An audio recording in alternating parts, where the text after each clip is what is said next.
Kriminele trek voordeel uit donker buurte.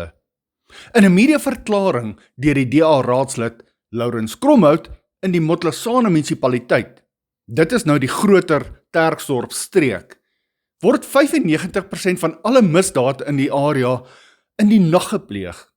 Die donker of swak verligte strate in wijk 15 bied 'n ideale omgewing vir misdadigers wat skuilings soek terwyl hulle wil inbreek of steel. Daar is 'n analise deur die DA gedoen en bevind dat daar 'n duidelike ooreenkoms is tussen misdaad en straatligte wat nie werk nie. Ongelukkig blyk dit ook dat die Motlasane munisipaliteit nie regtig omgee nie.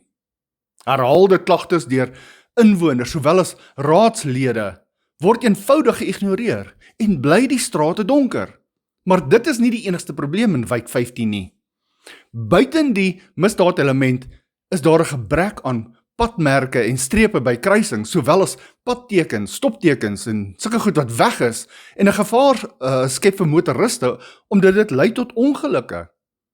Ek weet hierdie is nie 'n probleem wat net in hierdie wijk van Klerksdorp voorkom nie.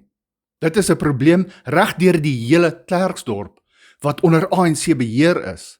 Waar wyke in beheer is van die DA of Vryheidsfront Plus, gaan dinge ietwat beter, omdat daardie raadslede hulle bes probeer. Wat mens moet onthou, is dat al is 'n wijk in 'n dorp onder, kom ons sê DA of Vryheidsfront Plus se beheer, beteken dit nie dat hulle outomaties 100% seggenskap het, waar die ANC in beheer van die munisipaliteit is nie. Die oplossing sou wees om die hele munisipaliteit te swaai na 'n party wat belangstel daarin om die dorp te red. Jy hoef regtig nie eers 100% met die DA saam te stem om te besef dat 'n ANC beheer gebreek moet word nie. En om terug te sit met hande gevou en te sê dat stem nie help niemand nie. As jy nie stem nie, is jy eintlik deel van die probleem.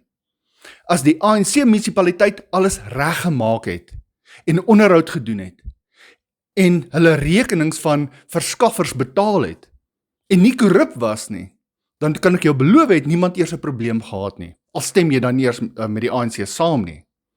Maar die huidige munisipale bestuur onder ANC beheer gee nie om vir die dorp of die inwoners nie, en dit is die probleem.